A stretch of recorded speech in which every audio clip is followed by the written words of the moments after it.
తరలిస్తుందన్నటువంటి కారణంతో అండ్ భారతదేశానికి సంబంధించి ఒక 6 షిప్స్ వచ్చాయి. బట్ మిగతా షిప్స్కి వాళ్ళు పర్మిషన్ ఇవ్వలేదు.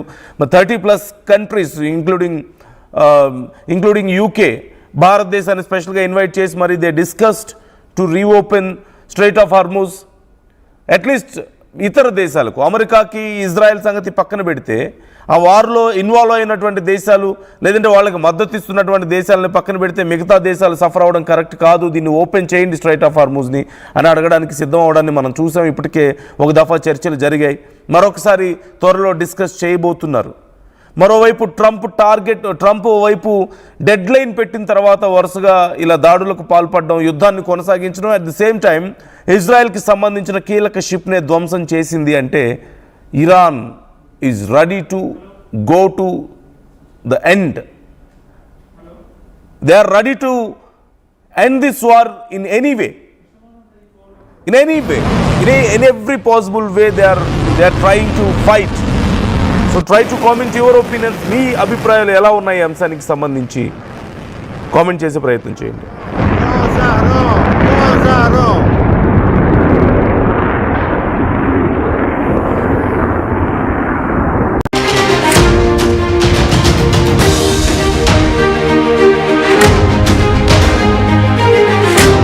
ఇజ్రాయెల్కు మరోసారి భారీగా నష్టం చేసింది ఇరాన్ హార్మోజ్ జలసంధిలో ఇజ్రాయెల్ కంటైనర్ షిప్ మీద దాడి చేసినట్లుగా తెలుస్తోంది. ఎంఎస్సి ఇషికా అనేటువంటి నౌక మీద ఇరాన్ డ్రోన్ అటాక్ చేసినట్లుగా సమాచారం. ఇరాన్ దాడితో షిప్లో భారీ అగ్ని ప్రమాదం జరిగింది. షిప్లోని సామాగ్రి పూర్తిగా ధ్వంసమైనట్లుగా ఐఆర్జీసీ ఒక ప్రకటనలో తెలిపింది. వేరే దేశపు జెండాతో ప్రయాణిస్తుందంటూ గుర్తించి ఈ అటాక్ చేసినట్లుగా తెలుస్తోంది. ఇప్పటికే హర్మోజ్ను ఇరాన్ స్వాధీనం చేసుకోవడం, వరుసగా అటాక్స్కు పాల్పడడం మనం చూస్తున్నాం. తమ మాట కాదని ఎవరైనా షిప్ని దాటించే ప్రయత్నం చేస్తే ఇక ఆ షిప్ని బ్లాస్ట్ చేస్తోంది ఇరాన్. ఇప్పటికే ఎన్నో షిప్లను ఇలా బ్లాస్ట్ చేసింది. ప్రపంచ దేశాలు ఇంక్లూడింగ్ యుఎస్ దగ్గర నుంచి మొదలు పెడితే ఏ దేశమైనా సరే హర్మోజ్ జలసంధిని ఇరాన్ యొక్క పర్మిషన్ లేకుండా దాటించే ధైర్యం చేయడం లేదు. ఒకవేళ ఏదైనా చేస్తే ఇక ఆ షిప్ మీద ఆశలు వదిలేసుకోవాల్సిందే, ఆ షిప్ తమకు లేనట్లుగా భావించాల్సిందే. ఇప్పుడు అదే పరిస్థితి కనిపిస్తుంది. కాకపోతే పాకిస్తాన్కి సంబంధించిన కొన్ని షిప్స్ను ఇరాన్ వదిలేసింది వాళ్ళకున్నటువంటి సంబంధాల దృష్ట్యా. చైనాకు సంబంధించిన కొన్ని షిప్స్ను వదిలేసింది. భారత్కి సంబంధించిన 6 షిప్పులను వదిలేయడం మీరు చూశారు. అలా కాదని విత్ పర్మిషన్ ఈవెన్ పాకిస్తాన్కి సంబంధించిన షిప్ మీద కూడా దాడి చేయడం మీరు చూశారు. ఎందుకు? అమెరికాకి హెల్ప్ చేస్తుంది పాకిస్తాన్ అని. అంటే పాకిస్తాన్ షిప్లని వదిలేస్తే తీరా వాటిని అమెరికాకి తరలించి అక్కడికి ఆ గూడ్స్ని ట్రాన్స్పోర్ట్ చేస్తున్నట్లుగా సమాచారం ఉండడంతో పాకిస్తాన్ షిప్ మీద కూడా దాడి చేయడాన్ని మనం చూసాం. సో స్ట్రైట్ ఆఫ్ హార్మూజ్ మీద పూర్తి స్థాయి ఆధిపత్యాన్ని ఇరాన్ ప్రదర్శిస్తోంది. ఇప్పుడు ఇజ్రాయెల్కి సంబంధించిన ఒక కార్గో షిప్ని అటాక్ చేసినట్లుగా తెలుస్తుంది. ఒక్కసారిగా ఈ కార్గో షిప్ మీద అటాక్తో చాలా తీవ్రమైనటువంటి నష్టం వాటిల్లినట్లుగా తెలుస్తుంది. మిలియన్స్ ఆఫ్ డాలర్స్ నష్టం జరిగి ఉండొచ్చు అంటూ అంచనా వేస్తున్నారు. అయితే పూర్తి స్థాయిలో అంచనా ఇంకా రావాల్సి ఉంది. అయితే ఇలా ఎన్నో షిప్పుల మీద ఇప్పటి వరకు ఇరాన్ దాడి చేసింది.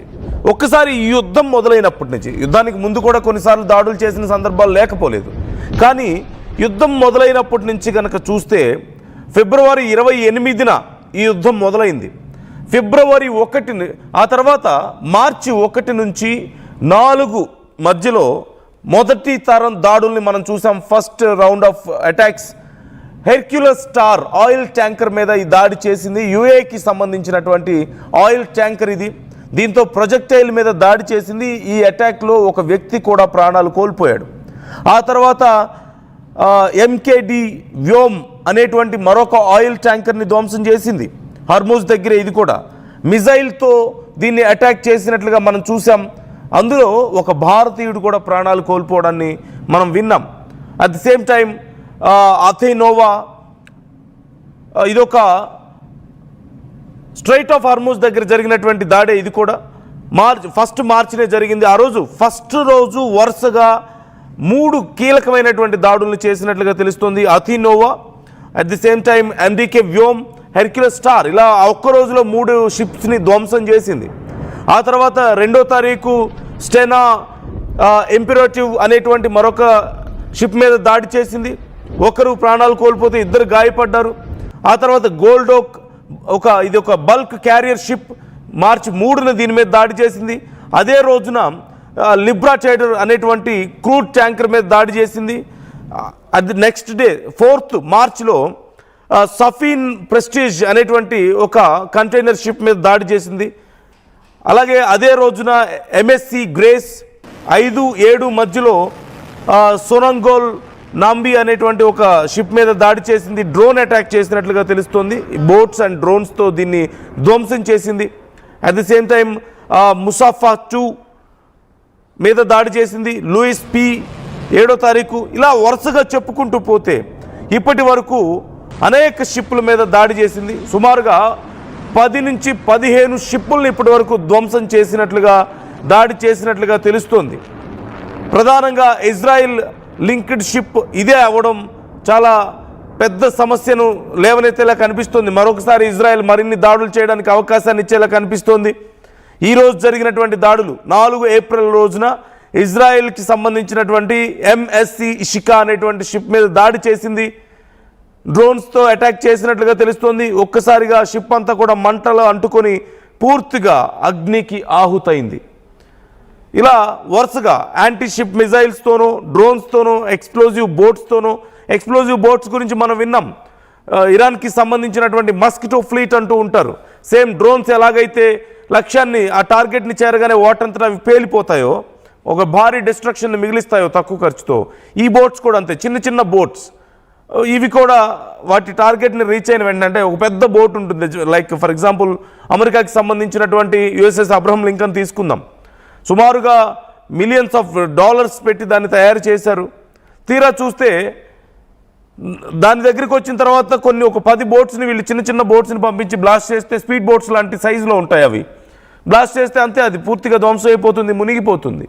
అంటే కొన్ని hundreds of dollarsతో తయారు చేసినటువంటి, లేదంటే thousands of dollarsతో తయారు చేసినటువంటి కొన్ని బోట్స్తో బిలియన్స్ ఆఫ్ డాలర్స్ పెట్టి తయారు చేసినటువంటి పెద్ద పెద్ద వార్ క్రాఫ్ట్ క్యారియర్ షిప్స్ని సైతం ధ్వంసం చేయగలడం వీళ్ళ ప్రత్యేకత. సో ఇలా ఇప్పటి వరకు అక్కడ 15కు పైగా షిప్స్ దాడికి గురైతే 2000+ షిప్స్ ఇప్పటికీ అక్కడ ఇరుక్కుపోయి ఉన్నాయి. అంటే 2000 షిప్లు యాంకర్స్ వేసి అక్కడే వెయిట్ చేస్తూ ఉన్నారు అన్ని దేశాలకి సంబంధించిన వాళ్ళు. స్ట్రైట్ ఆఫ్ హార్మూజ్ని దాటకుండా 2000 షిప్స్ అక్కడ ఉన్నట్లుగా తెలుస్తుంది. సో ఏ స్థాయిలో వీళ్ళు భయపెడుతున్నారు అనేది మనం ఒకసారి అర్థం చేసుకోవచ్చు. ఇరాన్ మీద ఓవైపు ఇజ్రాయెల్, అమెరికా వరుస దాడులకు పాల్పడుతున్న సమయంలో ఇరాన్ ఎక్కడా వెనక్కి తగ్గడం లేదు. అమెరికాకి సంబంధించిన ఫైటర్ జెట్స్ను ఓవైపు కూల్చేస్తుంది.